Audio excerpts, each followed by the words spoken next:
Buenas a todos y a todas. Soy Pablo Rodríguez, soy CEO de Técnica Eco y estamos aquí en la calle Ferraz, en el Coworking Triple, en las jornadas Regen, de cultura regenerativa y nuevos modelos de vivienda.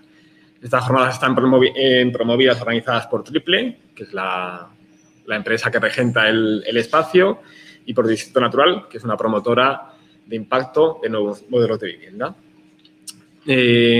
Aquí en presencial estamos Diego Ruiz, que es presidente de Ecómetro y consultora CV, Pablo Ruiz, también, de Geopanel, que es una empresa que se dedica a la fabricación de materiales de aislamiento acústico y térmico a partir de reciclados. Estoy yo como moderador.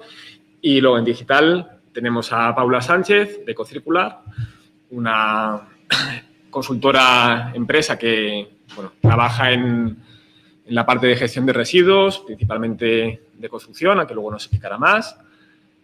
Y tenemos también a Gonzalo Sánchez, del European Environmental Bureau, que desde Bruselas nos va a atender. Esperamos a Ignasi Cubiña, de Cointelligent Growth, pero bueno, parece que está teniendo problemas para llegar. Bueno, pues el objetivo de estas jornadas es ayudar a difundir la cultura regenerativa, especialmente en el ámbito de la construcción, que como sabemos es uno de los que mayor impacto tienen. Estamos hablando que puede generar fácilmente el 40% de los residuos industriales a nivel europeo, pero que solamente un 2,5% de ellos tienen después un tratamiento que los reconvierta en materiales útiles a posteriori, ¿no? Bueno, pues queríamos dar las gracias a Triple, queríamos dar las gracias a Distrito Natural y al resto de empresas que han patrocinado y nos han ayudado a montar estas jornadas, no solamente por la aportación económica, sino también porque, bueno, pues dentro de un sector con tanta inercia como la construcción y que tanto impacto, donde casi nada se mueve y casi nada se mueve hacia lo mejor, ¿no? Hacia un futuro mejor, pues es importante tener personas alrededor que estén trabajando sobre ello, ¿no? Y en eso estamos. Así que, bueno, la dinámica va a ser una pequeña presentación de cada uno de los participantes y a partir de ahí iremos pues, estableciendo un diálogo en torno a diferentes preguntas que voy a ir planteando. Yo voy a presentar un poco mi persona y las jornadas y por qué estamos aquí y a partir de ahí ya Pablo y Diego y las personas que están en digital irán haciendo su presentación. ¿Podemos poner la presentación?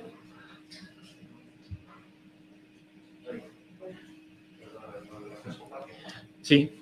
Bueno, Técnica que os voy contando es una consultoría en construcción ecológica enfocada o compuesta principalmente por aparejadores, quiere decir que tiene mucho que ver con lo que es la economía y lo que es la materia.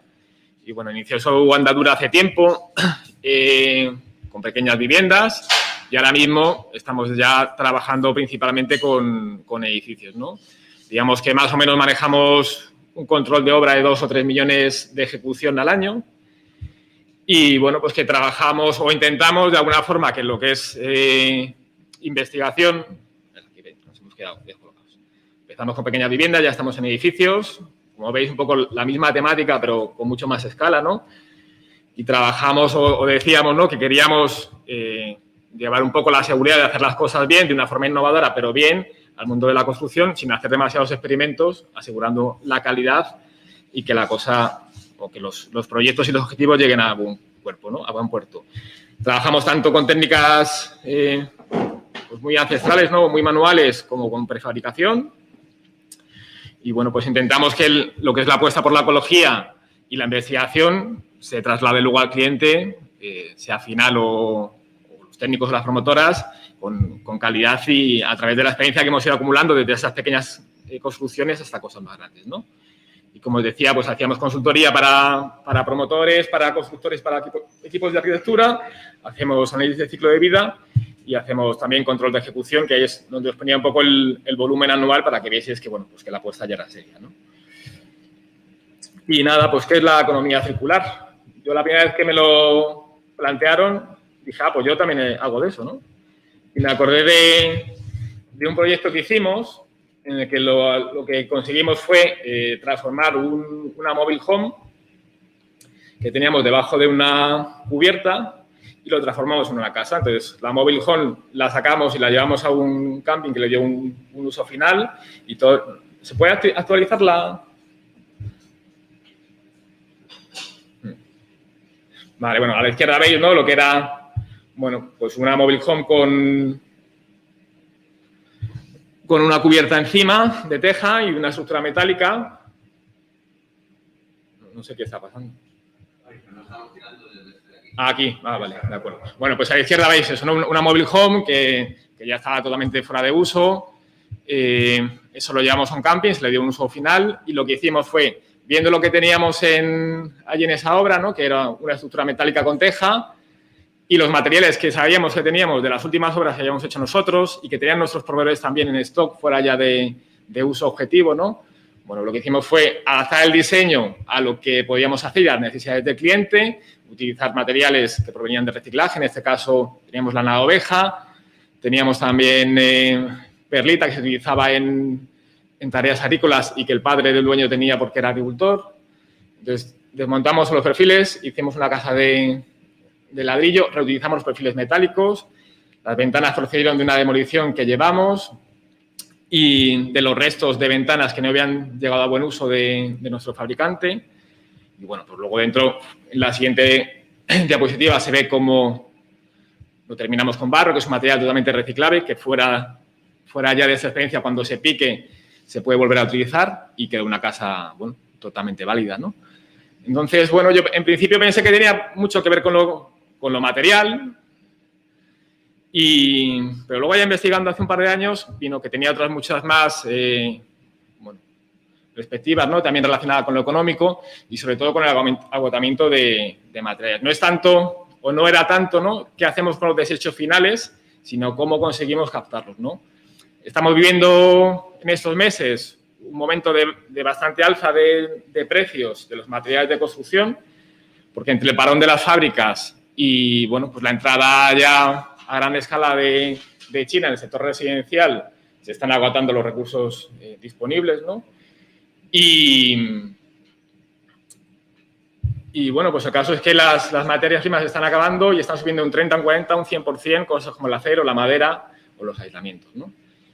Y para que nos expliquen pues la complejidad un poco de todas estas cosas, tenemos en esta mesa estas 4, esperemos que hay 5 personas que nos van a ir contando un poco su experiencia y luego vamos a ir charlando. Entonces, si queréis ahora, Pablo, vais comentando. Sí, muchas gracias, Pablo, y gracias por la intro. Os voy a explicar la empresa Geopanel a qué se dedica. Yo pertenezco a la división de construcción. ¿Se está viendo la...? Gracias.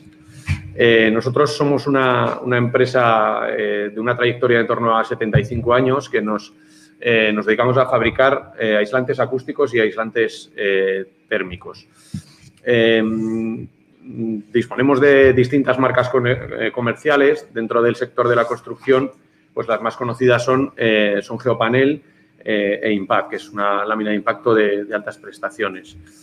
A nivel de empresa tenemos integrados todos los departamentos que entendemos que aportan un valor importante a nuestro producto acabado, intentando pues no externalizar absolutamente ningún eslabón dentro de esta cadena que pudiera ser crítico a la hora de controlar calidad de materiales, trazabilidad de materias y demás.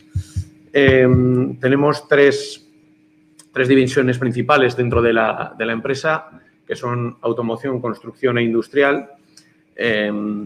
A veces cuando nos pregunta la gente sobre nuestros materiales y se inquietan, ¿no? Por, oye, pues vaya producto más novedoso.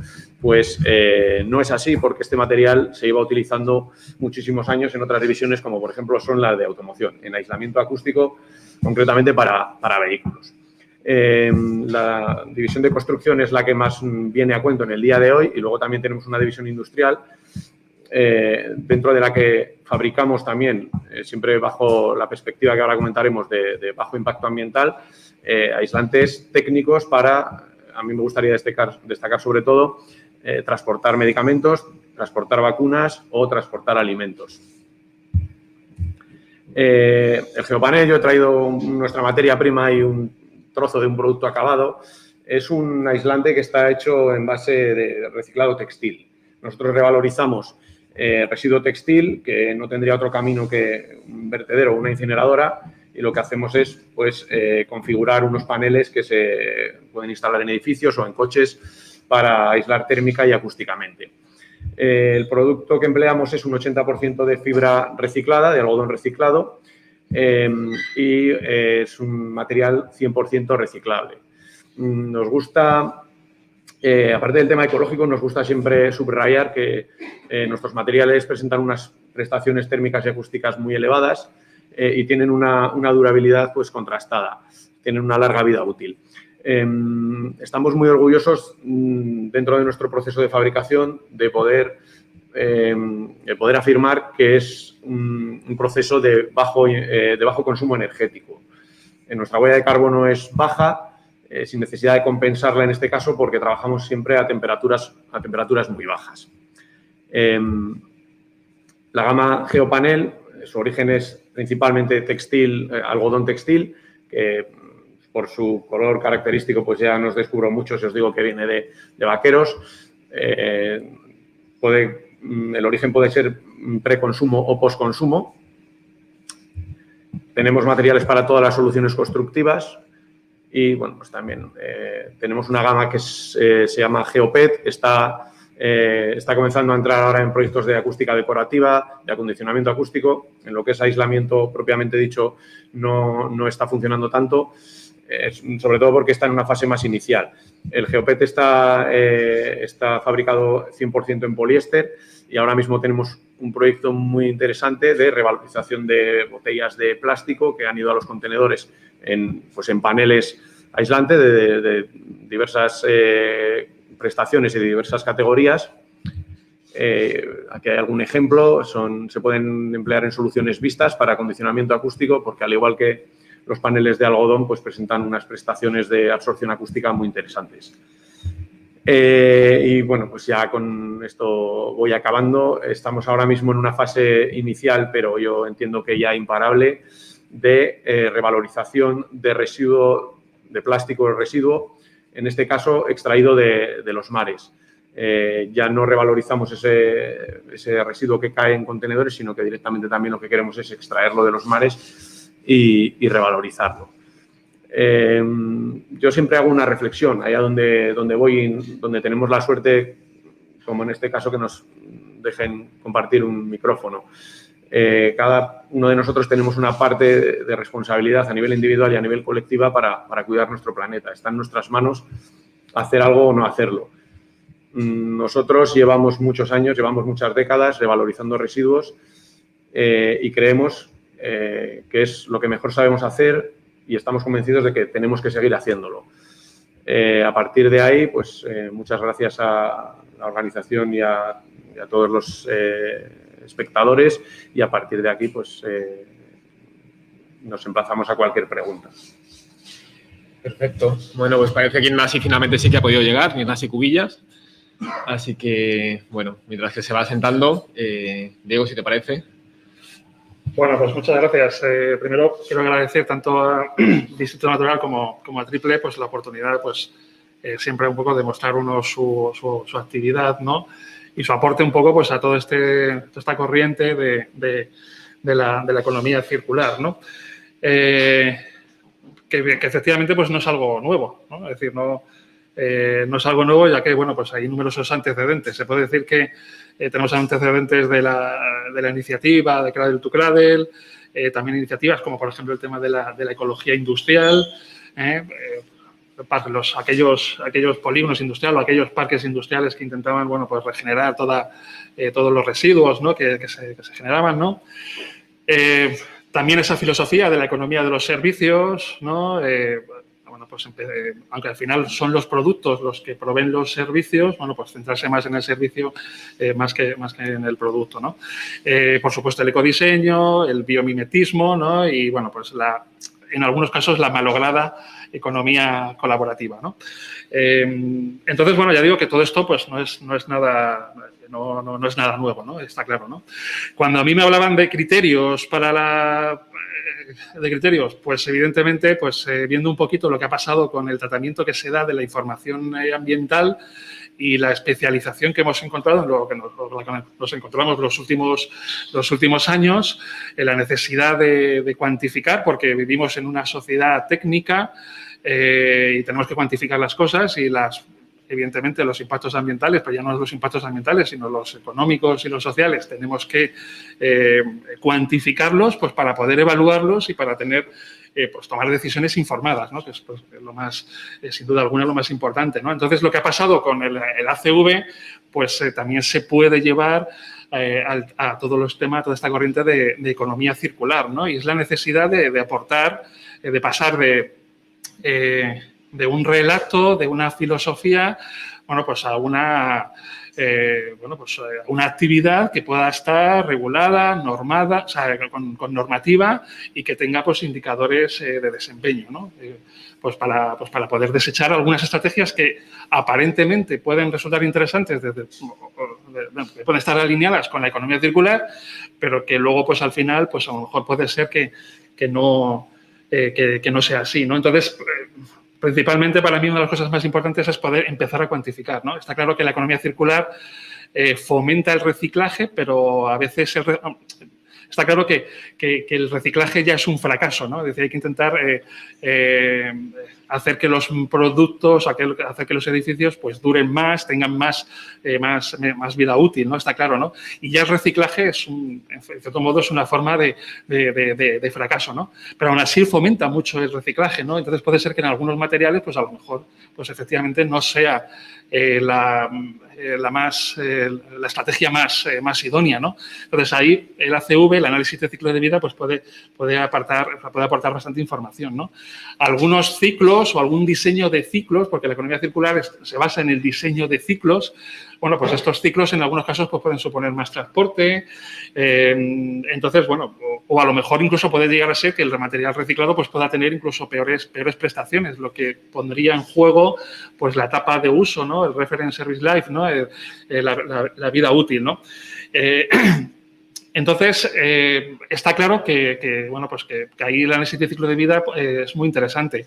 El análisis de ciclo de vida ya está bastante desarrollado y su uso en construcción ya tiene un nivel de implementación muy interesante, ¿no? Y en concreto esta norma pues ya empieza a hablar de circularidad y tiene indicadores de circularidad, ¿no?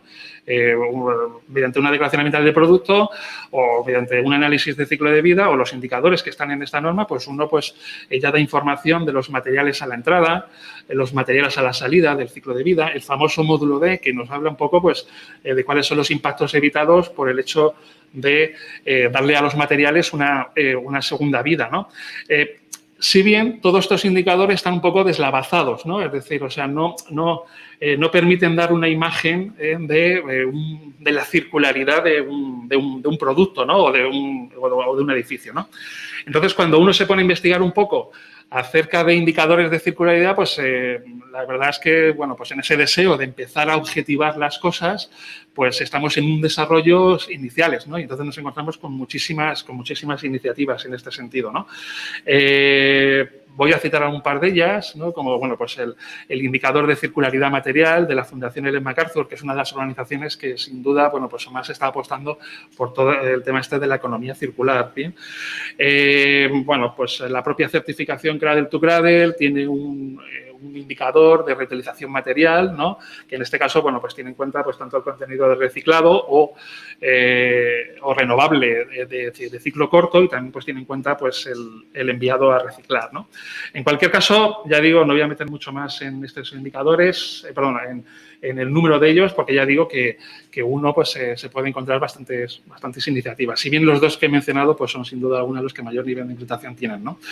En cuanto el indicador de circularidad es un parámetro que todos ellos tienen como en eso de unión, pues que es un valor entre 0 y 1, donde el valor 1 significa material completamente alineado completamente con la economía circular y pues próximo a 0 o menor o inferior a un 10%, pues podríamos estar hablando de pues, un material netamente lineal. ¿Qué tiene en cuenta la linealidad o estos indicadores? Evidentemente, hay diferentes cosas que pueden mermar la circularidad de un material, ¿no? O de un componente o de un edificio, ya que es suma de componentes, ¿no? Pues la intensidad de uso, la durabilidad, la ineficiencia en la recolección y el rendimiento que pueda tener el propio reciclaje. También un aspecto muy importante es el desfase que puede haber entre oferta de reciclado y la demanda de material, ya que esto, bueno, pues muchas veces ocurre que la chatarra o que el material secundario pues no es capaz de suplir la demanda, ¿no? Y una cosa muy importante es la pérdida de propiedades, ¿no? Es decir, que hay muchos materiales que sufren de esto, ¿no? En una economía circular se puede decir que un producto o que un edificio no es sino la expresión transitoria de una materialidad, ¿no? Es decir, lo deseable es precisamente esa primera, la rama superior, ¿no? En la que, bueno, pues el producto se transforma, su materialidad se transforma, ¿no?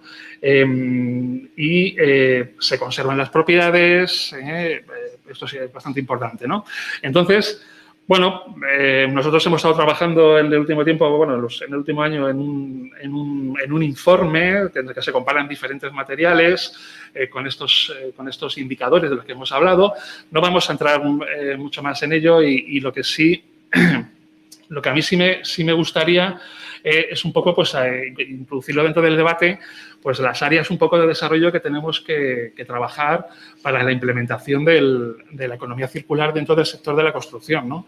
Sin duda alguna es necesario un cambio de cultura, es decir, un edificio no es sino un banco de materiales, un concepto que ya está acuñado, ¿no? Es decir, en esa expresión transitoria de una materialidad, un edificio, un producto no es sino algo que está teniendo, o sea, que conserva unos materiales durante un determinado tiempo, ¿no? Por parte de los arquitectos y de los diseñadores, pues hay que diseñar para la reversibilidad, ¿no? Es decir, hay que el cómo disponemos los componentes del edificio, pues debe estar pensado pues para ayudar al mantenimiento, la reparación y, por supuesto, el desmantelamiento, ¿no?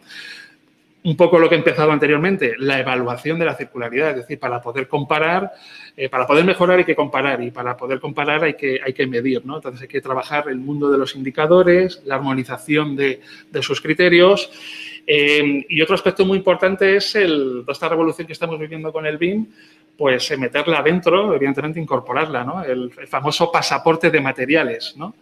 Que nos da información sobre la trazabilidad de los materiales, su composición, ¿no? E incluso la guía de deconstrucción, ¿no? Esto es muy importante. Entonces, fomentar el desarrollo BIM, ¿no? Por supuesto, también hay que fomentar los modelos de negocios, ya sea para el fabricante, pues porque tiene que empezar a haber una responsabilidad extendida del producto, ¿no? Es decir, el fabricante muchas veces piensa que él fabrica y ya está, y lo pone en el mercado, ¿no? Pero hay que empezar a pensar en qué está pasando con el fin de vida de su producto y cómo puede intervenir, cómo puede apoyar ese modelo de negocio o a incorporarlo, ¿no? Pero luego también, por ejemplo, los promotores y los usuarios, ¿no? Es decir, un edificio que está diseñado para tener esa reversibilidad, está demostrado que su valor presente neto, que es una variable que se utiliza en los análisis de costes de ciclo de vida, pues tiene mayor valor presente neto que un edificio convencional, ¿no? Y luego ya por último, pues un poco hablar de políticas, ¿no? Es decir, las políticas pues tiene que haber una regulación, posiblemente, bueno, pues con con normativa rigurosa, o sea, con normativa dura o con cierta dureza, pues para fomentarlo, los incentivos que pueda haber y luego, por supuesto, también pues un liderazgo por parte de la administración, ¿no? Pues para que, en cierto modo, pues a través de mecanismos como la compra pública verde, pues puedan empezar a darse casos de estudio, más casos de estudios y más ejemplos sobre este tipo de edificios, ¿no? Y yo, por mi parte... Bueno, pues ahora, después de esta explicación, que ha sido un poco más larga... No, pero bueno, creo que no estaba mal porque también, pues para el público que llegue nuevo, también se sitúa un poco, ¿no?, en términos y un poco en el proceso, ¿no? Y eso tampoco está mal. Pero ahora, bueno, pues le toca el turno a Paula de Sánchez, de Ecocircular, desde Levante, y contar. Sí. Os cuento un poquito con la presentación que hacemos nosotros, porque nosotros entramos en la parte de los residuos, ¿no?, de la construcción. No sé si lo veis bien, ¿no? Sí. ¿La pantalla? Vale. Vamos allá. Datos que ya hemos nombrado es que 45 son los millones de toneladas que genera el sector de la construcción al año en España. Esto supone un 30% del volumen global de los residuos, como todos sabemos, y el 90% prácticamente de todos ellos termina igualmente en vertedero, ¿no? ¿Qué es lo que está ocurriendo? ¿Cuáles son los problemas? Inicialmente, cuando se proyecta una promoción, no hay una previsión real de costes ni qué acciones se van a implementar al respecto de los residuos, ¿no? Funciona mucho con los estudios de gestión de residuos y estadísticas generales. Cuando nos vamos a obra, fundamentalmente no se separa, o de forma general no se separan los contenedores. No hay conocimiento de cuántos contenedores ni un estudio previo pues nos hacen falta y hace que incumplamos normativa, la directriz de la Unión Europea, la Ley de Gestión de Residuos del sector de la construcción y los nuevos decretos que están surgiendo, ¿no? Además, depositan las constructoras una fianza, las promotoras una fianza en los ayuntamientos que normalmente pues tampoco son devueltas. Pero, ¿qué ocurre además cuando se contrata a la gestora que tiene que recoger los residuos, esos contenedores de obra y supuestamente pues los tiene que valorizar, convertirlos en materia prima reciclada para que bajo el pilar de la economía circular vuelvan a formar parte de productos? Pues que tampoco se contratan a las gestoras adecuadas. Normalmente son generalistas o transportistas con tasa directa de vertedero o se contratan para todos los residuos de obra una única gestora que a lo mejor solo es capaz de procesar y valorizar, transformar un tipo de residuo. ¿Qué ocurre con el resto, ¿no? Y que en todo ello, pues obviamente pues, las empresas no tienen métricas, no saben la trazabilidad real de ese residuo, dónde ha terminado y el porcentaje de valorización, de transformación que marca la Unión Europea en 2020 de un 70% mínimo, no se tiene de forma real, ¿no? Porque al final son certificados generalistas o globales que estas gestoras emiten, ¿no? Una vez se deposita en vertedero, pues tenemos otro problema, ¿no? Esa falta de coherencia de las promotoras o constructoras con respecto a sus políticas de sostenibilidad y datos de impacto y, obviamente, pues una comunicación bastante errónea, ¿no? Con todo el proceso de lo que ha ocurrido en obra, ¿no?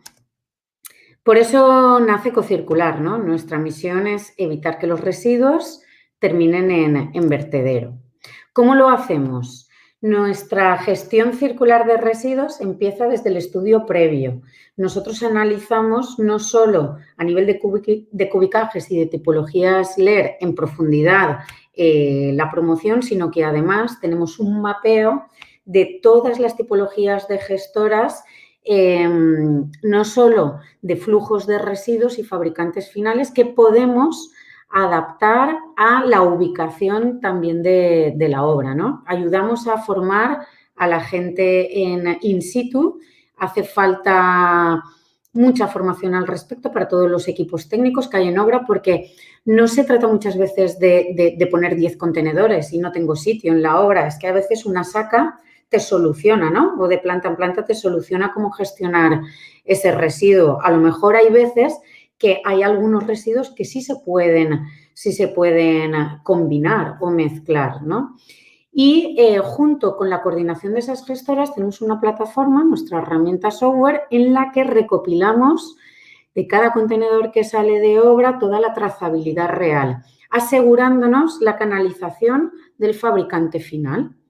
Esto lo que nos permite es que, además de con informes durante la ejecución de la obra para ver también los elementos de corrección, podamos tener todos los KPIs con respecto a los residuos y a toda la trazabilidad para luego poder certificar al final, bien con el sello Valoriza indicando el porcentaje de valorización final real conseguido, o bien con el sello Recicla, también como hablaban algunos compañeros, incluso de productos y materiales que se insertan o soluciones constructivas que se insertan en la promoción que tienen un porcentaje de material reciclado incluido, ¿no? Por poneros un ejemplo, una de nuestras propuestas de valor con uno de nuestros clientes, en una promoción gestionamos 4.000 toneladas de residuos, de los cuales conseguimos valorizar alrededor de 3.000, supone un 80% frente al 70% que hablábamos que marca la Unión Europea. En España, métricas de las propias gestoras es que no llegamos ni a un 30%. Y con el impacto medioambiental positivo, pero además también uno de los elementos fundamentales es que hacer bien las cosas muchas veces no tiene por qué ser más caro, ¿no? En este caso, suponía de la previsión de costes genérica, que hablamos que no se estudia, un 35% de ahorro económico, porque en determinadas comunidades incluso un contenedor limpio es más económico que un contenedor voluminoso, ¿no? Que van diferentes tipos de residuos mezclados. Estos son algunos de los pantallazos de nuestra herramienta en la que les damos métricas no solo por obra, puede ser también por servicio, por proyecto o incluso global, en la que las empresas pueden también hacerse sus propios informes, incluso por tipología LER, ¿no? de residuo o de forma general. Y como impacto, algunos datos de impacto que llevamos como empresa acumulados, pues podemos hablar de que llevamos más de 220.000 toneladas de residuos gestionados, con un porcentaje de valorización medio del 80%, el 90% como déficit de carbono respecto a lo que supondría esta gestión de forma lineal y más de un 45% de impacto positivo en CO2, ¿no? Nuestro lema es de residuos a oportunidades y esto lo que ha supuesto es dar a más de 260.000 metros cúbicos de residuos una segunda vida, ¿no? Aquí tenéis algunos de nuestros clientes, fundamentalmente promotores y constructores. Estudios de arquitectura también prescriben. Y nada, simplemente para terminar, la frase con la que nos gusta un poco, ¿no? Que por fin economía y ecología van de la mano y en Cocircular pues lo estamos demostrando. Gracias. Bueno, pues muchas gracias, Paula. Bueno, pues ahora después de la parte científica, a lo mejor que ha aportado Diego, la de recuperación o gestión de residuos que ha aportado Cocircular y la de fabricación a partir de residuos que ha aportado Geopanel, podríamos hablar con Gonzalo Sánchez, que es quizás una parte un poco más, no institucional, ¿no? Pero sí relacionada con ello. Y bueno, a ver qué nos puede contar. Pues muy bien, muchas gracias. ¿Me escucháis todos bien? ¿Sí? Sí. Sí, perfecto. ¿Puedes ver en pantalla? Vale, muy bien, muchas gracias. Bueno, buenas tardes a todos. Y lo primero, pues muchas gracias a Triple y a Distrito Natural Ecovivienda por invitarme a estas jornadas y bueno, es una oportunidad poder tener esta charla con este panel. Mi nombre, como decíais, es Gonzalo Sánchez, trabajo en la European Environmental Bureau, que es una ONG medioambiental localizada en Bruselas. Y durante esta intervención quiero un poco presentar, como decía Pablo, los aspectos relacionados con las políticas a nivel europeo de economía circular y su conexión también con la descarbonización de los edificios. Entonces, bueno, brevemente mencionar que la EEBES es la mayor red europea de ONGs medioambientales, con alrededor de 170 miembros en 30 países, 36 países, y con más de 40 años de experiencia en política medioambiental en Europa. Trabajamos en diferentes temáticas, haciendo incidencia política, y en mi caso me encargo de la parte de políticas de economía circular y descarbonización del sector de la construcción. Bueno, no me voy a meter mucho en esto, que ya lo habéis comentado anteriormente. Sabemos todos el impacto que tiene el sector de la construcción con el objetivo de conseguir la reducción de emisiones de CO2 para 2050 de la Unión Europea. Estamos hablando de que la construcción es responsable de la mitad de materiales extraídos de la Unión Europea y de 1/3 de la generación de residuos en Europa. Y bueno, para empezar un poco la discusión con lo que significa esto, este es un gráfico muy sencillo, que podría ser más complejo, pero me sirve para presentar cuál es el objetivo principal de nuestro trabajo, que es reducir al máximo la introducción de materiales vírgenes en el ciclo de vida del edificio y reducir también la generación de residuos. Cuanto más cerrado sea este ciclo, más circular es, ¿no? Al mismo tiempo, también el objetivo es reducir la demanda y el uso de energía en todas las etapas, también la reducción.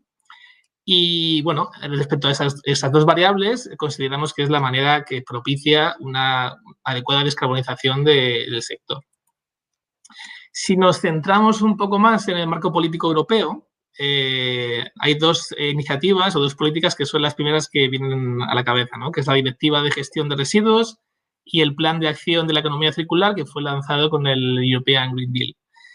La Directiva de Gestión de Residuos ya conocemos el 70% del porcentaje de peso de preparación para reutilización, reciclado y recuperación de materiales de construcción y demolición, pero también sabemos que se puede integrar dentro del 70% un porcentaje al vertedero. Y bueno, y también digamos que este objetivo era para 2020. O sea, que decir, esto es un objetivo que ya incluso debería estar totalmente asumido y ultrapasado. Si vemos también la iniciativa de Plan de Acción para la Economía Circular, se podría pensar que ya está cubierto el aspecto de circularidad en las políticas europeas. Sin embargo, la revisión de los productos de construcción, del reglamento de productos de construcción, está ahora en proceso, pero no está claro cómo se va a incluir la circularidad en la nueva propuesta. Y al mismo tiempo, la estrategia europea para un entorno construido sostenible ha sido aplazada sin fecha de lanzamiento por la Comisión Europea. Es más, si nos fijamos en un análisis que ha publicado esta semana el Building Performance Institute de Europe, observamos cómo se relacionan las principales políticas de la edificación con cada una de las etapas del ciclo de vida de los edificios. En las columnas que veis arriba de la tabla, pues están las directivas relacionadas con eficiencia energética, con la producción de materiales de construcción, la gestión de residuos, la ecodesign y algunas estrategias financieras y técnicas. Pero en resumen, podemos ver cómo las políticas se han centrado principalmente en la etapa B6, que es la operacional, y dejando la etapa D quizás en un segundo plano. Con esta perspectiva podemos asegurar que no podemos asegurar exactamente cómo se va a integrar la economía circular en la construcción a largo plazo y somos conscientes de que el nivel de ambición tiene que ser mayor. Y bueno, esta es nuestra posición clara, ¿no? Tenemos que dejar de pensar en las políticas como elementos estancos que se focalizan en una o dos etapas. Las normativas de energía eficiente deberían dejar de focalizarse solo en la energía o el reglamento de producción de materiales focalizarse solo en fomentar el libre comercio y todas ellas deberían integrar dos factores esenciales, ¿no? Que es el ciclo de vida de los edificios y la economía circular como temas transversales. Y en ese sentido, si queremos incluso llegar más, ¿no? Hacia una verdadera descarbonización de los edificios, hay temas que todavía no están incluidos dentro de las políticas, como es el caso de la suficiencia, que un poco trabaja el hecho de que a pesar de que se han mejorado los ciclos de materiales, se ha mejorado la eficiencia energética de los edificios por metro cuadrado, cada vez el ratio de metro cuadrado por persona en una vivienda aumenta en Europa. No en todos los países, pero en la mayoría de ellos, impidiendo que la disminución del consumo de energía per cápita sea real, ¿no? Entonces, entendemos que estas iniciativas políticas, las normativas, las herramientas, deben incluirse de una manera más robusta, integrando la circularidad y el ciclo de vida.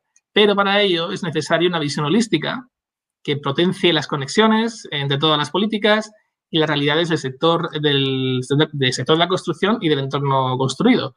Por lo que, volviendo al plan de acción para la economía circular, entendemos que la estrategia para el desarrollo de un entorno construido sostenible podría ser el primer paso para crear esas sinergias y una mayor coordinación entre las políticas. Evidentemente, con un claro objetivo, que es aumentar el nivel de conexiones internas en el ciclo de vida de los edificios y una menor dependencia de recursos externos. Bueno, esto es un poco la visión que tenemos a nivel de cómo se debería implementar, introducir la circularidad de una manera mucho más robusta y fuerte en las políticas europeas en cada uno de los aspectos que podemos discutir durante el diálogo.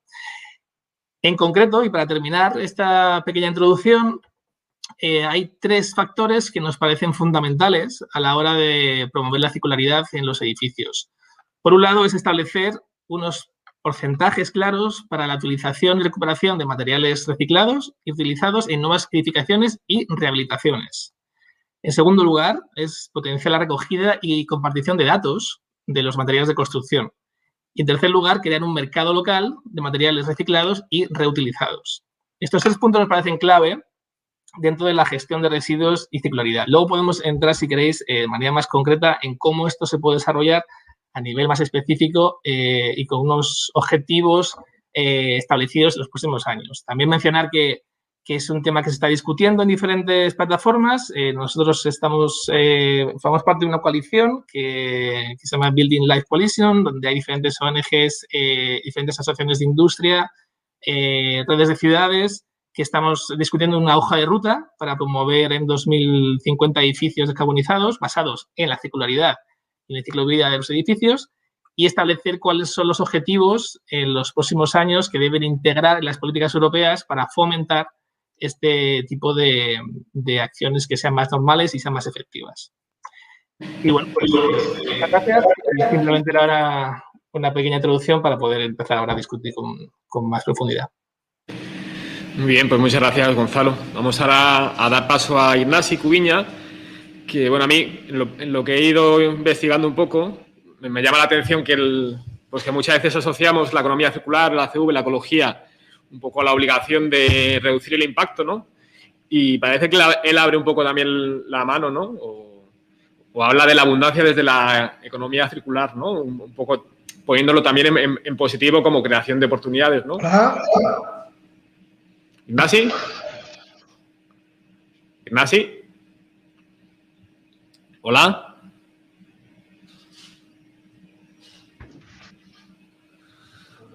¿Hola? ¿A mí se me oye?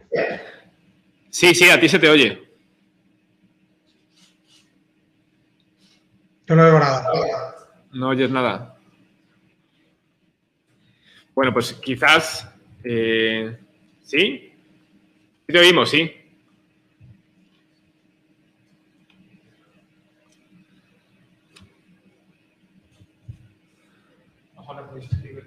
Sí, bueno, están ellos ahí.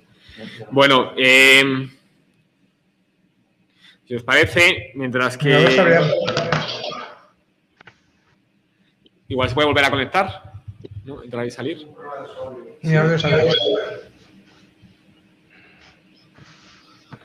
Bueno, si os parece, mientras que se arregla este problema, yo quería preguntaros a Pablo, vosotros los residuos, ¿cómo los conseguís? ¿Es algo que pagáis por ellos o simplemente los proveedores con que le quitéis el problema de gestionar ya sienten, les salen las cuentas en esa relación? Y a Paula un poco, bueno, aparte de lo que es el cobre, el aluminio, que nos podemos imaginar que tiene mucha salida, ¿dónde hay, como mayor utilización de residuos y dónde pensáis que puede ir en el futuro desde una perspectiva en la que el consumo aumenta y los recursos se van gastando? Entonces, igual hay cosas que ahora mismo no pensamos que tengan sentido o mucho valor, pero sin embargo van a ser los próximos hits, digamos, ¿no? No sé, Pablo. La pregunta que me lanzabas a mí, nosotros actualmente sí que tenemos que pagar, lógicamente, por nuestra materia prima, a pesar de que sea un residuo, porque también es cierto que hay un trabajo de gestión. Es decir, hay que retirar esa materia, hay que clasificarla, hay que, en el caso lógicamente, de prendas postconsumo, hay que eliminar todos aquellos componentes como, por ejemplo, botones, cremalleras, que lógicamente no se pueden pasar al proceso de triturado. Después hay que triturarlo y ya comenzaría nuestro proceso de valorización. Ya hay una industria que se ha creado, es muy interesante porque se ha creado alrededor de la gestión de este tipo de residuos obviamente son algunos de nuestros colaboradores. Una parte interesante y en línea de tu presentación es que el precio de este tipo de residuos, en este caso de nuestra materia prima, se mantiene muy estable durante el tiempo. Es decir, un valor de este tipo de materiales es que no va a sufrir las fluctuaciones, sobre todo las escandalosas subidas que estamos sufriendo con determinados materiales actualmente. Y tú, Paula, así como ves el tema de materiales que salen del mundo de la construcción y también si van hacia otros mundos, no solamente hacia el propio. Los residuos de la construcción también depende de la cantidad y el volumen, ¿no? De lo que sale de obra. Tradicionalmente, pues tú decías, el aluminio, por ejemplo, ¿no? Porque se paga menos que antes, ¿no? Antes todos los residuos que te recogían de obra te los pagaban porque era una materia prima potencial para luego vender y que se convirtiese en producto. Ahora no, ahora prácticamente lo que se paga es el aluminio y el cobre.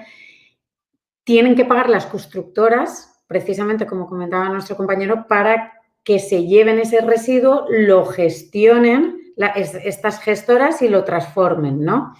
El papel y el cartón, que antes también se pagaban, ahora es muy puntual, tampoco se paga. Pero sobre todo hay incluso un problema, porque esto también depende de una regulación. Todo aquí depende mucho de la normativa, ¿no? Por ejemplo, ¿qué está ocurriendo con el árido reciclado, no? O sea, hay mucho hormigón y mucho cerámico que sale de la obra que lo conviertes en árido reciclado, ¿no? Estas gestoras lo transforman. Tiene muchísima salida porque puedes rellenar carreteras, la obra civil recoge mucho, por ejemplo, ¿no? De esta materia prima reciclada. Sin embargo, hay incompatibilidad con la nueva, por el marcado CE, por ejemplo, pues si tienes marcado CE o no tienes marcado CE, si lo puedes utilizar o no. Y hay muchas gestoras que, habiendo realizado todo el proceso de árido reciclado, lo tienen acumulado y no lo pueden reutilizar. Incluso con mejores ensayos técnicos, de características técnicas, por lo que comentaba también antes el otro compañero, que a veces esa nueva materia prima reciclada no tiene peores condiciones técnicas o peores características técnicas. En este caso ni siquiera ocurre eso. Tiene mejores características técnicas por una cuestión de mercado o de otro tipo de intereses, no le dan la suficiente salida y se tiene que comprar materia prima nueva, ¿no? Pese a haber tanto volumen. Entonces, aprovechamos también para reivindicar, ¿no? Todo lo que tiene que ver también con legislación y normativa. Y con el resto, todo, si va separado de origen, el problema de la construcción es cuando no va bien separado, va todo mezclado, que poco se puede hacer. Pero si va bien separado y limpio de origen, o sea, la madera todos lo sabemos que se astilla y se hacen tableros y aglomerados, o todos sabemos que con el plástico se puede hacer granza para mobiliario urbano, para cualquier otro tipo de productos, ya separando la granza por prescripciones técnicas, ¿no? O características técnicas, y el cartón y el papel, por supuesto, que tiene muchísima salida también. El servicio que planteáis un poco para constructores, para diseñadores y para promotores, ¿estáis consiguiendo que no solamente se gestione el residuo de la obra, sino que los propios promotores y diseñadores introduzcan materiales reciclados? Claro, sacamos también una guía de materiales también en nuestra web y que estamos muy en contacto con los fabricantes. Porque podemos prescribir aguas arriba, ¿no? Estoy totalmente de acuerdo, aunque nosotros gestionamos los residuos, estoy totalmente de acuerdo con mis compañeros que comentan que, lógicamente, cuantos menos residuos evitemos, pues mucho mejor, ¿no? O los materiales que se introduzcan, si llevan un porcentaje de residuo reciclado, mucho mejor. En nuestra guía de materiales y en la web sale, prescribimos y ayudamos también a que los promotores o luego los constructores utilicen productos, soluciones constructivas o materiales que puedan ser sostenibles, que puedan ser fácilmente reciclables o que incluso ya lleven materia prima reciclada en su composición. Para darle más...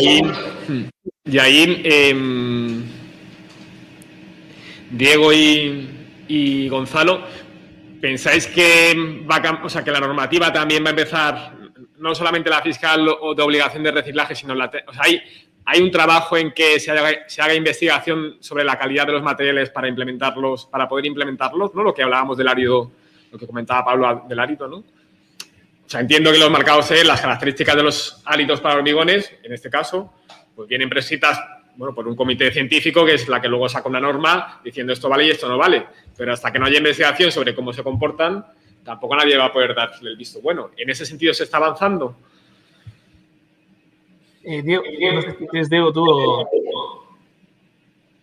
Bueno, un poco te comento yo. Yo creo que desde mi punto de vista actualmente el problema no es tanto el nivel de, digamos, de certificación que pueden tener cada uno de los materiales, que evidentemente tienen que cumplir un mínimo de condiciones de seguridad, de reciclabilidad, de funcionalidad y de desempeño. Sin embargo, yo creo que el problema principal es los objetivos mínimos o los digamos, la asunción de utilización de materiales de reciclaje o de materiales reutilizados mínimos en obra. Es decir, no existe ahora mismo ninguna normativa que haya una imposición o haya una promoción de que hay un porcentaje mínimo de materiales reciclados y utilizados que se utilizan en obra, tanto sea para nueva construcción como para rehabilitación. En ese sentido, ¿cuál es el problema? ¿No? Que eso, y además vosotros lo podéis también comentar fácilmente, es decir, no existe un mercado suficientemente potente actualmente de materiales reciclados y reutilizados, porque no ofrece todas las garantías o no ofrece todas las posibilidades a nivel económico y a nivel de producción y de abastecimiento como el mercado normal.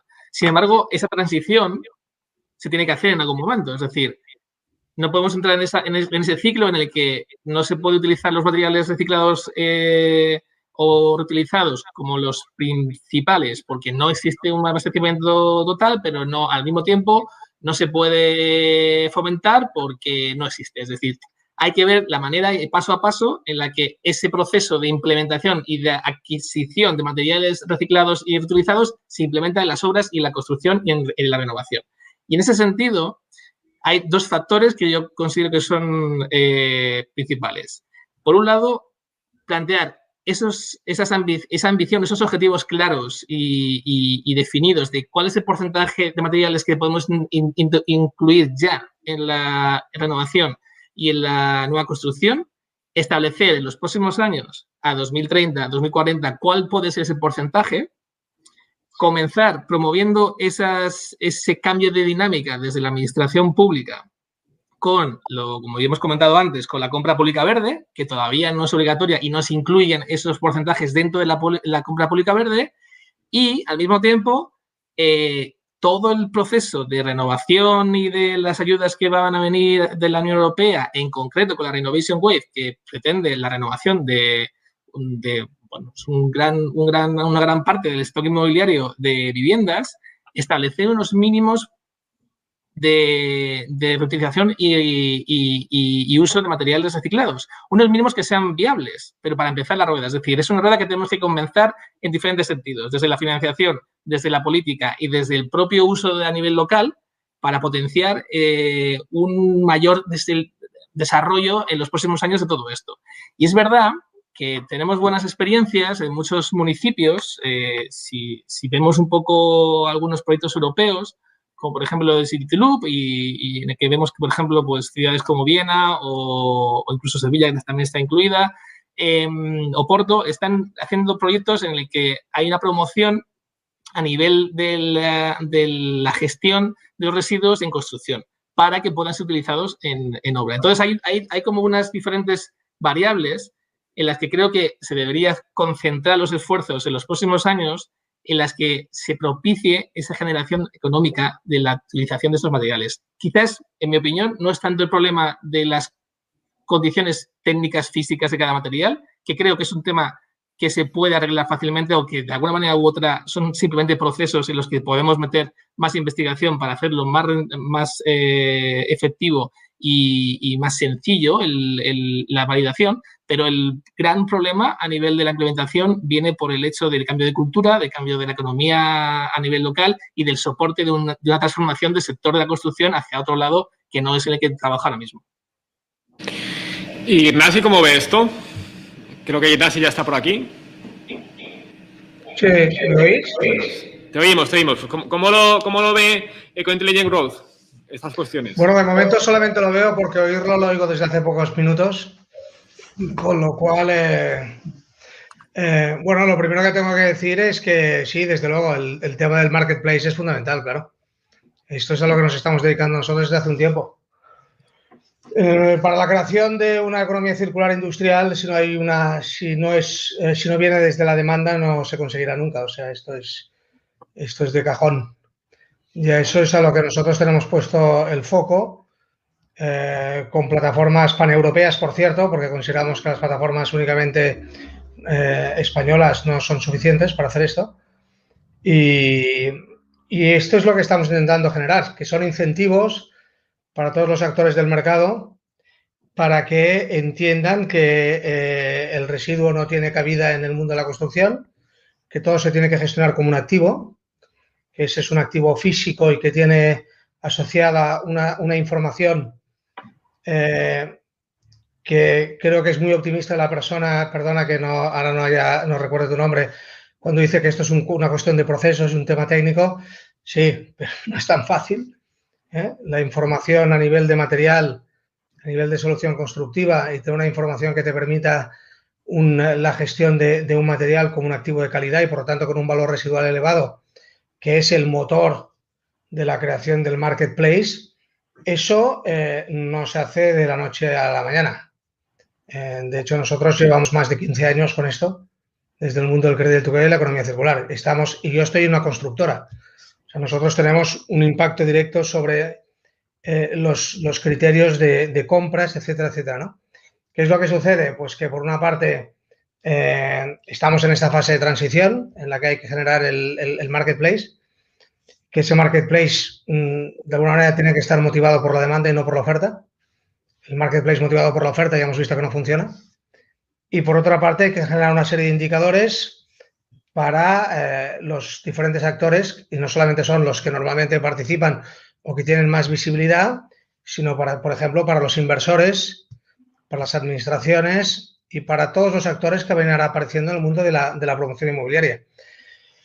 Yo creo que aquí hay el cambio de paradigma fundamental, y aquí sí que estoy de acuerdo con el tema del cambio cultural, es que se requiere un cambio cultural, y ese cambio cultural tiene que ir acompañado por cambio también en algunas de las maneras de medir las cosas, entre otras, por ejemplo, el mismo tema de la huella de carbono, salida en diferentes estadísticas, ¿no? Bueno, si nosotros no somos capaces de trasladar el valor de la circularidad bien medido y que sea a través de un indicador creíble al mundo de los inversores, pues el mundo de la inversión coge la huella de carbono como indicador agregado a tiempo cero y sobre eso generan otro tipo de indicadores, ¿no? Eso es una información que, además de ser asimétrica, es poco coherente. Con lo cual, cuando tú hablas con las principales empresas que se dedican a hacer tasación o desarrollan ratings para los inversores, por ejemplo, de impacto en real estate, el principal problema que te encuentras es que los indicadores de circularidad ni existen ni se les espera. Por lo tanto, para generar un marketplace tiene que haber los actores que estén dispuestos a invertir en esto. Y estos actores, desde nuestro punto de vista, por ejemplo, solamente el 5% de todos los fondos de inversión de impacto están invirtiendo a día de hoy en real estate. Cuando, por otra parte, sabemos que el sector de la construcción, como ya se ha mencionado varias veces, tiene un impacto sobre la economía, sobre la sociedad y sobre el medio ambiente altísimo y además cada vez más alto. Aquí hay una desconexión entre la necesidad y las herramientas que están disponibles para poder generar ese nuevo lenguaje, ¿no? Nosotros, no sé si yo tengo que presentar alguna cosa o no presento nada. Como veas, puedes ir soltándolo poco a poco. Como ya hacemos así vídeos, supongo, en conversación. Bueno, y es lo que estoy haciendo un poquito, ¿no? Yo, si queréis, a ver si funciona el share este.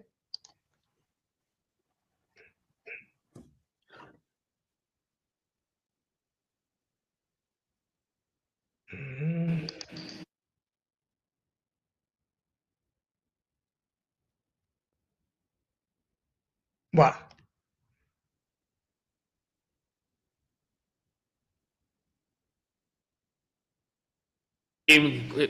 O sea, la verdad es que me pregunta. No pasa nada, Ignacio. Voy a seguir porque el screen sharing este no chuta.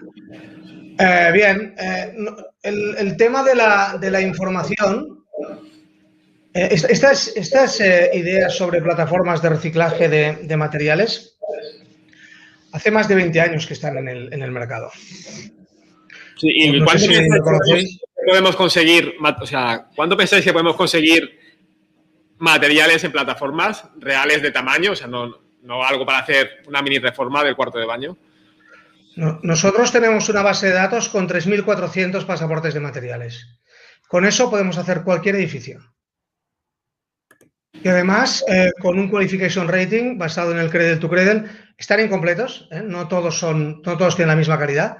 Por ejemplo, nos falta bastante huella de carbono en bastantes materiales, pero tenemos 3.400 pasaportes de producto. Con nosotros, con esto hace ya más de 3 años que hacemos pasaportes circulares, primero analógicos, ahora digitales, y de hecho le estamos pidiendo a los propios fabricantes que incorporen la información para generar esos pasaportes de productos. Un pasaporte de producto, cuando se agrega en diferentes depósitos y en un edificio con las soluciones constructivas correspondientes, hace un pasaporte circular de un edificio con una firma circular asociada, que es lo que nosotros ofrecemos al mundo del real estate y al mundo de los inversores. ¿Por qué? Porque además lo podemos hacer, digamos, tanto sobre el as-built como sobre el as-real, como sobre un edificio que tenga que ser desmantelado. Hemos desarrollado una tecnología para hacer pasaportes genéricos de materiales y soluciones constructivas preexistentes. Información sobre edificios construidos hace más de 50 años. Evidentemente, el valor residual o el valor potencial de mercado de esto no es el mismo, pero cuando a mí siempre yo explico esto, siempre me hace la misma pregunta. Me dice, vale, ¿y el stock de la rehabilitación de las infraestructuras actuales qué hacemos? Pues lo que acabo de decir.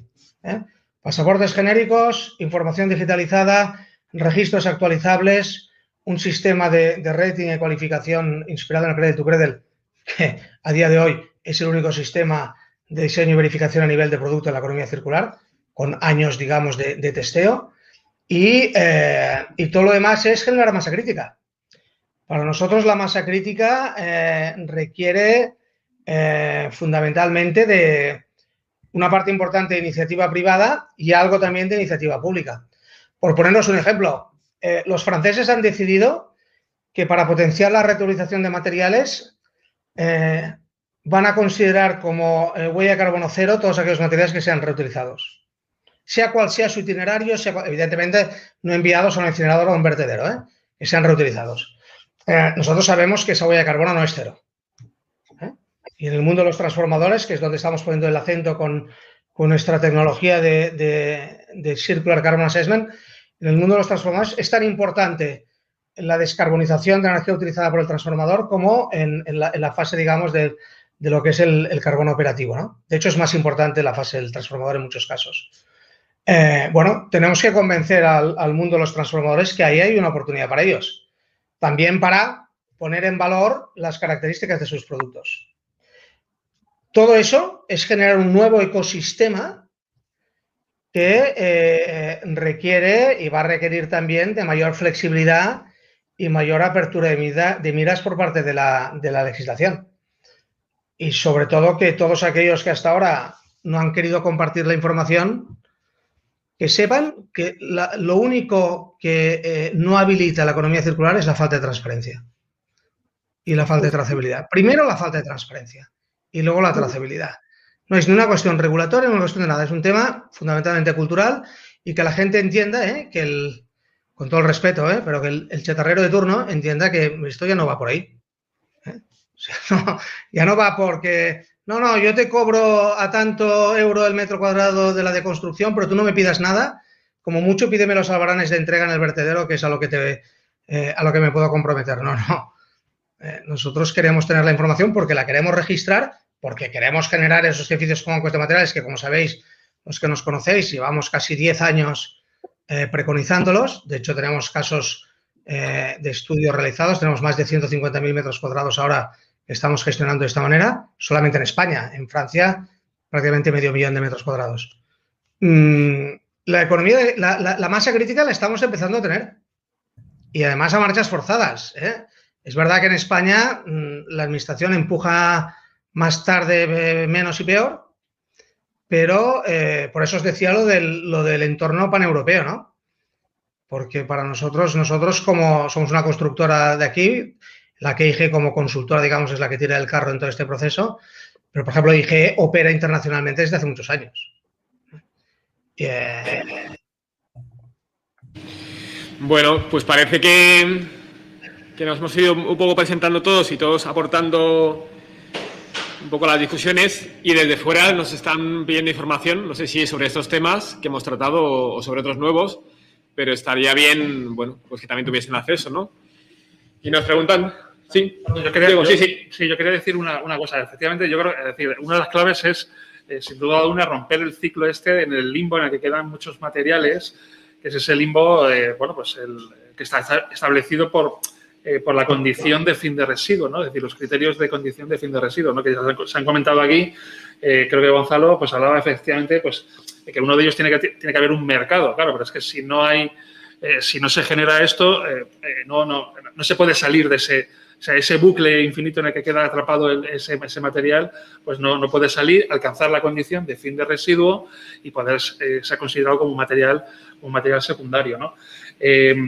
Una cosa que es importante, y bueno, yo creo que aquí ya ha salido varias veces, que es el tema de la trazabilidad.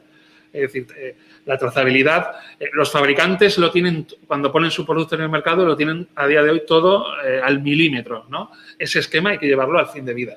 Es decir, si no se produce esto, pues no estaremos haciendo economía circular o practicando una circularidad real, ¿no? Es decir, tenemos chequeado absolutamente todo, con un montón de normas, con un montón de esto. Bueno, pues esto hay que trasladarlo a esa economía del fin de vida, ¿no? Es decir, para empezar a generar volumen de negocio en el fin de vida, ¿no? Y está claro que también el tema de los materiales, la investigación, ¿no? Hay que hacer investigación, pues para que, bueno, pues que tenemos un entorno muy regulado, ¿no? Es decir, muy regulado para que un material salga al mercado. Bueno, pues a lo mejor sí es necesario que haya un poquito de flexibilidad y que la investigación apoye, aportar valor de los materiales secundarios, y también, por otro lado, bajar un poquito el listón, ¿no? Es decir, porque yo creo que ahí en ese sentido pues es bastante alto, ¿no? Yo hablo siempre que para hacer economía circular tenemos que, pensando un poco en la entrada y la salida de los productos, del ciclo de vida de los productos,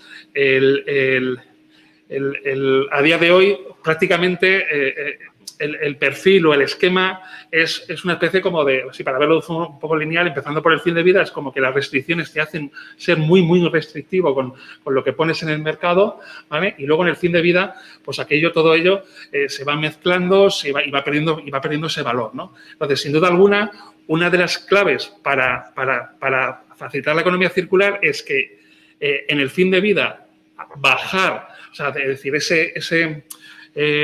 ¿cómo decirlo? Esa amplitud, ¿no? de esto, pues bajar un poquito, efectivamente, pues con trazabilidad, pero luego también a la entrada está en no ser tan exquisitos, ¿no? Es decir, ser un poquito más, abrir un poco la boca, ¿no? Bueno, o sea que de alguna forma hay que diseñar para que se pueda reutilizar después, sí, pero también hay que aprender con lo que tenemos que reutilizar, ¿no? Bueno. Yo, por aportar una cosa sobre este tema, sobre el tamaño del funnel que comentaba Diego, yo creo que la experiencia lo dice claramente. O sea, es verdad que los fabricantes tienen mucha normativa. La normativa normalmente no incorpora excesivos criterios de circularidad realmente, no a nivel de producto. Por lo tanto, lo que nosotros decimos en el Credit to Credit, el Safe Then Circular, no se aplica. Y esto es uno de los grandes problemas. No sé si eso es ser demasiado restrictivo o no, eso es ser efectivo. Porque lo que nos dice la experiencia, y hablo de más de 30 años, es que cuando los productos, o sea, cuando un producto, ¿por qué se transforma en residuo? Por dos motivos. O bien porque pierde valor como activo porque tiene problemas de toxicidad o de funcionalidad, o bien porque no tiene información asociada. O bien, desde el punto de vista del Credit to Credit, y esto alguien lo puede cuestionar, o bien porque es un producto que está entre los dos ciclos, entre el biológico y el técnico. Bien, dejo la tercera, pero lo que está claro es que información sobre la salubridad o la inocuidad del producto es importante porque justamente en el análisis del ciclo de vida convencional, en el Cradle to Grave, eso hasta ahora no se tenía en cuenta. Entonces, ese apartado y las exposiciones que se tienen a los materiales y, por tanto, la facilidad de reprocesado de materiales en nuevas materias primas secundarias depende en gran parte de eso. Y esto esto para nosotros es de cajón. Entonces, eso además es una buena oportunidad para lo que comentaba Diego, desarrollo de nuevos materiales, para la innovación, para la aportación de más valor, para la aportación de nuevos modelos de negocio, productos físicos como servicios, no solamente para fomentar el closed loop, digamos, o el ciclo cerrado, sino eventualmente también para que puedan haber la posibilidad de que esa información sea compartida a los transformadores y que no se quede solamente en la relación fabricante-utilizador. Ese es uno de los peligros de la economía circular del ciclo cerrado. Y hay mucha gente que hace economía circular del ciclo cerrado. Los alemanes llevan 20 años haciendo esto, pero no comparten la información con nadie. Esto lo único que genera son nuevos oligopolios de gestión de materias primas. La información tiene que ser open source y tiene que fluir igual que tienen que fluir los flujos de materiales. Si no, el recuperar o el decir, no, yo no te comparto la información que tiene mi producto, pero yo me aseguro de que aquello no acaba en un vertedero o en una incineradora. Bueno, sí, lo que estás haciendo es generar canales, digamos, y no océanos. Y lo que necesitamos nosotros es generar un sistema que sea discrecional y que sea lo más diluido posible, digamos. Entonces... Perdona, Pablo, ¿puedo decir una cosa? Responder rápido o comentar rápido para que puedan también participar desde el público. Sí. Un par de minutillos, venga. Sí, bueno, totalmente de acuerdo con lo que está comentando Iñasi. Creo que más, o sea, incluso añadiría que aparte del tema del open source y que los datos fueran compartidos, también es indispensable que sean comparables. Es decir, actualmente tenemos una normativa de producción de materiales que no es comparable. Cada productor emite su CPVD y no hay una progresión después de cómo se comparan los datos. Es decir, no hay ni siquiera la posibilidad de que un comprador pueda elegir entre el material con una base robusta de información en la que pueda ver cuál es más circular y cuál no, o cuál es más sostenible y cuál no. No existe esa mínima...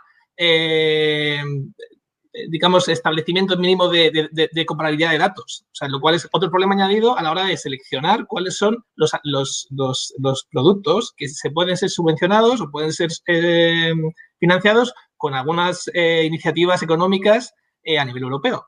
Y luego después está el problema de que a los dos niveles no existe una obligatoriedad a la hora de responder de esos productos o de esa insección en el mercado a nivel europeo. Y a nivel nacional, digamos, la trazabilidad, lo que habláis anteriormente, o el monitoreo de cómo funcionan o cómo se desarrollan estos productos en el mercado nacional no es muy estricta, en el sentido de que no permite otra vez esa comparabilidad entre los productos a nivel claro en el mercado. Todo esto debería ser una de las principales contribuciones que debería hacer a nivel nacional y europeo.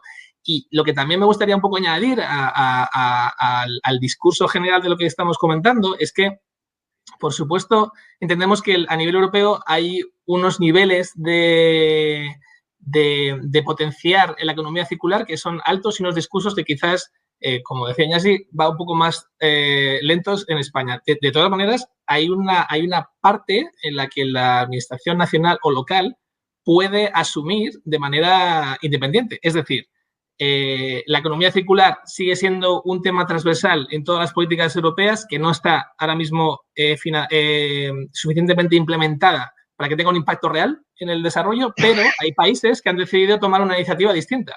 Y estamos hablando de los ya conocidos por todos, Holanda con su plan de economía circular, u otros países que han tomado una iniciativa mucho más fuerte. No hay que esperar a que desde Europa se diga lo que hay que hacer, sino que se puede tomar una iniciativa nacional y ir a vanguardia. Que eso también te posiciona respecto a otros países con una, con una situación mucho más avanzada respecto a lo que va a venir, porque esto va a venir. O sea, es decir, no hay una cuestión de que podamos decidir si seguimos con el business as usual como hasta ahora. Es que esto no hay otra manera. Es decir, no hay recursos para estar así 100 años más, ¿no? Entonces, en ese sentido, es también una decisión política de cómo se establecen esos objetivos y qué se va a hacer a nivel nacional, ¿no? Bueno. Yo creo que este punto es importante, el punto de la ventaja competitiva. El punto de la ventaja competitiva en un modelo capitalista, nos guste o no, en un modelo capitalista es fundamental. O sea, si lo que estamos esperando es que nos hagan una transposición europea para que España luego tarde 5 años más en hacerla y la haga tarde y mal como hace tantas, lo siento, pero tengo que decirlo. Bueno, para empezar, como país perdemos toda la ventaja competitiva que pudiéramos tener, si es que la tenemos. Y segundo, que es que en el momento que nos lo impongan, entonces ya no solamente no es que no sea una ventaja competitiva, es que es un coste. Entonces, lo que nosotros estamos preconizando, y además lo hemos desarrollado y lo hemos demostrado a través de implementaciones concretas dentro de IG y el Grupo Construcía, es que esto no tiene que suponer un mayor coste, al revés. Estamos ahora en un momento en el que cuando se hablaba no, es que la economía circular nos tiene que permitir la seguridad de mantener digamos, una volatilidad baja del coste de las materias primas, ¿no? Otro día me decía una persona, un francés de KPMG, semana pasada, que según ellos el aumento del coste de las materias primas en el sector de la construcción, lo que vamos de años, es del 100%. Del 100%. Por cierto, alguien dice, no, es que la madera se puede triturar y hacer chips para hacer aglomerado y tal. Bueno, no debe ser tan fácil desde el momento en que, por ejemplo, no hay madera en el mercado en estos momentos. Por lo tanto, esto significa que además las calidades para hacer determinados productos también se determinan al principio de la fase de diseño y de producción. Porque claro, si toda la madera al final se tiene que estar transformada en aglomerado y no hay madera, olvidémonos de hacer estructuras de madera, olvidémonos de hacer timber frames, olvidémonos de hacer CLTs, olvidémonos de hacer laminados, etcétera, etcétera. Porque el chip de aglomerado sirve para lo que sirve. Entonces, yo creo que aquí en España hay una oportunidad considerable para, como acaban de decir, seguir algunos países europeos y nos lleva una cierta ventaja, como es el caso de Holanda y la mayoría de los países del centro y norte de Europa. Y es que además tenemos que demostrarle al mercado europeo que venir a hacer esto a España vale la pena. Es que no es una alternativa. O sea, si no, los modelos de negocio que los europeos utilizan en Holanda, en Francia, en Suiza y en Alemania, pues como suele suceder, no, en España esto no se puede hacer. Como los IPDs, no, es que hacer un proyecto de libros abiertos en España, la cultura no lo permite, ¿no? Pues bueno, yo creo que esto hay que romper estas dinámicas. Y aquí hay muchos fabricantes, aquí hay mucha tipología de material de construcción, hay modelos de negocio para desarrollar, por ejemplo, en equipamientos, una cosa que se habla poco en la economía circular, pero, por ejemplo, nosotros ya hace tiempo que desarrollamos ascensores y sistemas de elevación como Product of Service, en pago por uso. Lo hicimos por primera vez en Holanda en el año 2010 con Mitsubishi. Y ahora lo hemos trasladado a algunos fabricantes españoles. Por ahí va la economía circular. La economía circular, si no crea más empleo y no crea más riqueza, no se va a adoptar rápidamente. Por lo tanto, pues, tendrá que ser impuesta de una manera pues menos efectiva. Bueno, pues recogiendo un poco todo lo que habéis contado, vamos a dar paso ahora a preguntas del público. Creo que había por ahí una, ¿no?, que decía, en el ACV de un edificio un elemento fundamental es la base de datos sobre materiales que permita la comparación, impacto, reducción entre edificios. ¿Qué avances se han desarrollado al respecto? Pues nos ha hablado un poco, ¿no? Pero parece que de alguna forma se hablaba que valía más la iniciativa Wallapop, ¿no?, de poner todo en el mercado con información intercambiable que el chatarrero al uso, ¿no? Comentabais por ahí. no sé a nivel público qué se ha podido implementar a día de hoy, así como más práctico. Bueno, Levels propone hacer un análisis de ciclo de vida dinámico del edificio. Por lo tanto, un análisis de ciclo de vida con una visión cradle to cradle. Esto ya lo está promoviendo Levels. Entonces, nosotros estamos en estos proyectos, por ejemplo.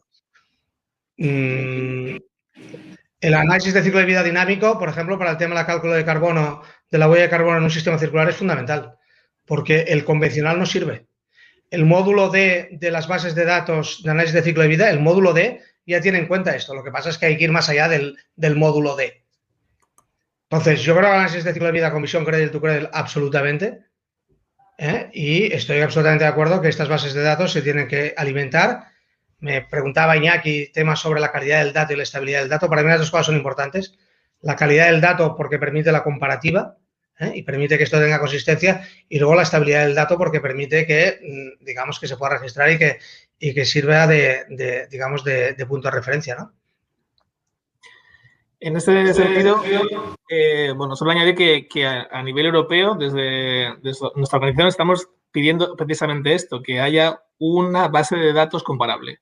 Tanto en los pantallas de construcción, que no existe ahora mismo una base comparable de datos, tanto como en el tema de la eficiencia energética. Es decir, cada uno de los certificados energéticos de los edificios, cada país establece su metodología y su desarrollo de cómo se certifican a nivel energético los edificios, lo cual está bien. Fantástico. Pero lo que hay que hacer es homogeneizar la base de datos para que sean transportables y comparables en toda Europa, para poder hacer unas políticas coordinadas respecto a los niveles de eficiencia energética y de producción de materiales que tenemos a nivel europeo. Y esos dos elementos son esenciales para un desarrollo a nivel futuro de políticas que puedan promover esa circularidad. Nosotros, Manuela, le hemos dicho. Nosotros tenemos una base de datos que es open source, que es completamente pública, con 3.400 pasaportes de productos. Si alguien tiene una con más información, que nos lo diga. Y además ahora desde IG estamos generando un nuevo desarrollo de software para generar interconectividad, porque aquí está el problema, interconectividad entre todas las bases de datos. Por lo tanto, si tenemos las herramientas adecuadas y tenemos los sistemas de cualificación consensuados, y en esto no es demasiado complicado porque al final es solo caballo rey, podemos pasar de 3.400 a 34.000 pasaportes en un año. No todo desde los dispositivos, porque no estamos solos y tenemos clarísimo que no podemos hacer solos, pero con CoCircular, con la gente de The Booster en Francia y en los Países Bajos, con los países escandinavos que tienen unas bases de datos gigantescas, pero es que las tienen hechas a su manera. Aquí lo importante es definir bien el cómo se genera ese marketplace, derivado de la demanda, con una información de calidad que pueda ser trazable y verificable. Y si tenemos herramientas de interconectividad, y justamente si algo tenemos es tecnología para generar eso, pues esto puede coger escala muy rápidamente. Sí, está claro que, a ver, el tema de la interoperabilidad y que se puedan entender, efectivamente tenemos la tecnología y, a ver, ya hay iniciativas en ese sentido, ya están bastante muy desarrolladas en el caso, ojo, en el caso del análisis de ciclo de vida, ¿no? Con toda esta, la propuesta de Indata, la propuesta Indata, ¿no? En cuanto a bases de datos, a ver, estamos ahí, es decir, precisamente desde la Asociación de Ecómetro llevamos trabajando en generación de datos. A ver, una cuestión muy importante y siempre es algo que es un caballo de batalla que siempre hemos hablado, es el tema de, efectivamente, la armonización, ¿no? En ese sentido se ha avanzado bastante, hay que avanzar mucho más. Hay que considerar que el análisis de ciclo de vida o cualquier otra herramienta que arroje indicadores, no voy a centrarlo solamente en el análisis de ciclo de vida, sus metodologías tienen que estar consensuadas, ¿de acuerdo?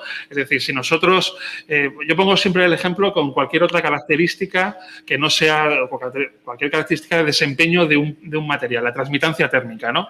Pues la transmitancia térmica, pues a ver, hay una norma, hay unos laboratorios de ensayos que están acreditados para hacer ese ensayo y, bueno, pues toda esa trazabilidad hace que puedan ser comparables, ¿no? Este esquema hay que, evidentemente, llevarlo al esquema del análisis de ciclo de vida y sus indicadores o vuelvo a decir, cualquier otra metodología que arroje indicadores, ¿no? Ahí es donde está el caballo de batalla, ¿no? Se está avanzando muchísimo, ¿no? Es decir, tiene que haber, yo hablo muchas veces del darwinismo metodológico, ¿no? Es decir, tiene que haber un darwinismo de selección de especies, de indicadores, de metodologías. Por ejemplo, en el tema de los indicadores, sí, es verdad, decían así que no hay, bueno, sí, no hay, pero a poco que se pone uno a trabajar o a ver en documentación científica, hay muchos grupos de trabajo intentando o empezando a generar indicadores que no son capaces a día de hoy de reflejar la realidad que modelizan, obviamente, porque además es que precisamente la economía circular es una realidad compleja y dinámica, ¿bien? Pero que, bueno, que ahí es donde se está empezando a trabajar, ¿no? Todo el tema de la normalización empieza pues con la Primera Guerra Mundial, pues cuando un soldado australiano intenta meter una bala fabricada por un francés en su fusil y ve que no le entra, ¿no? Pues estamos en ese estado a día de hoy.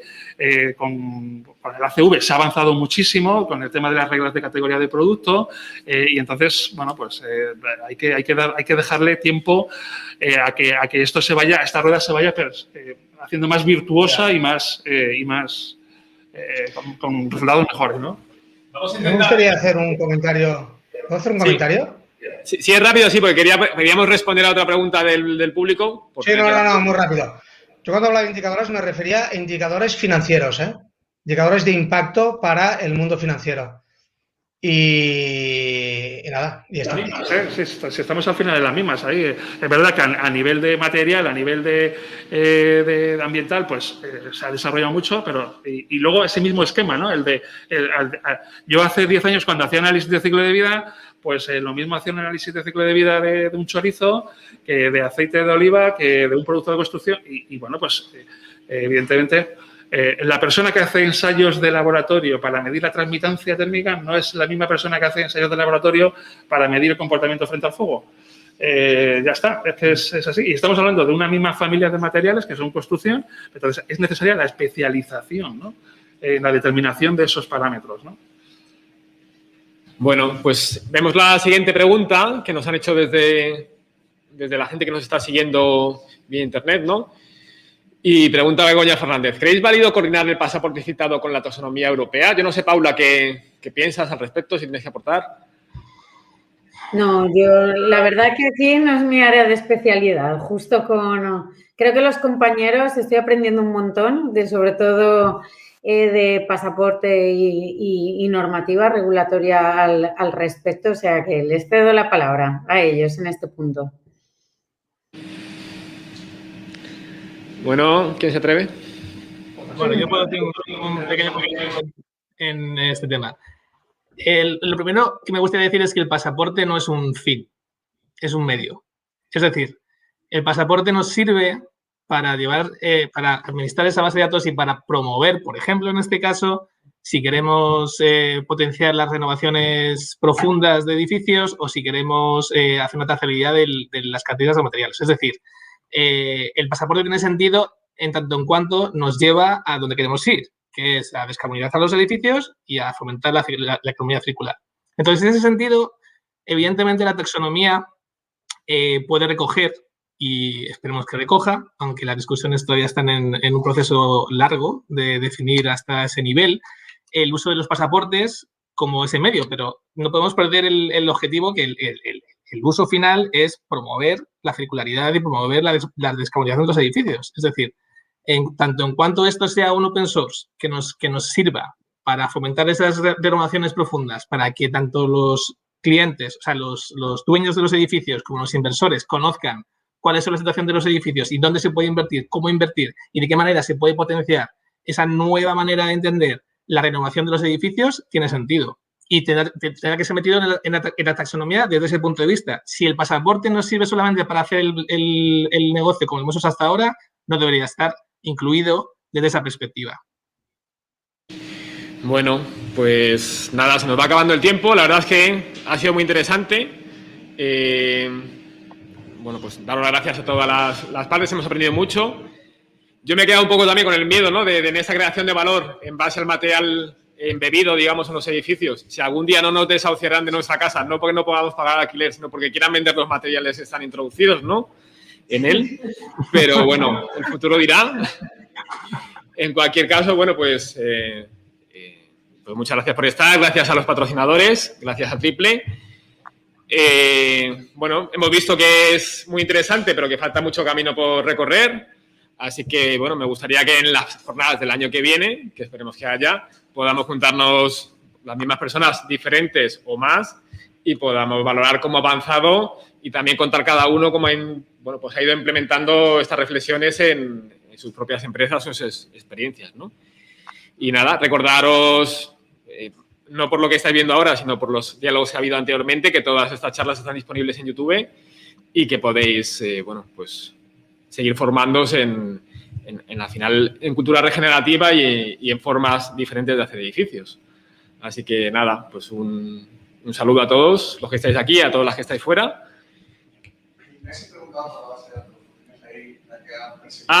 Bueno, pues venga, un minuto. Sí, Diego. Ignasi. ¿Decías? No.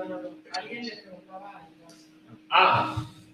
¿Dónde se pueden meter esas bases de datos? Bueno, estamos trabajando en ello precisamente para que sean públicas, para que sean accesibles. Desde la Asociación Ecometro llevamos mucho tiempo, 10 años ya, trabajando en la generación de esas bases de datos y bueno, pues yo creo que en breve vamos a empezar, es decir, hay muchas iniciativas dentro de España. Es decir, precisamente hemos estado con un proyecto ahora, pero bueno, ya digo que en España hay muchas, posiblemente la decana de ellas es OpenDAP, editada por el Instituto Eduardo Torroja, y precisamente desde el Ecometro pues estamos trabajando ahí con ellos y estamos ultimando la base de datos. O sea que yo creo que para antes de verano vamos a poder anunciarla, ¿no? A través del Instituto Eduardo Torroja y Ecómetro. Vale. Muy bien. Bueno, pues nada. Muchas gracias a Bruselas, muchas gracias a Levante y nos vemos en próximas convocatorias. Gracias.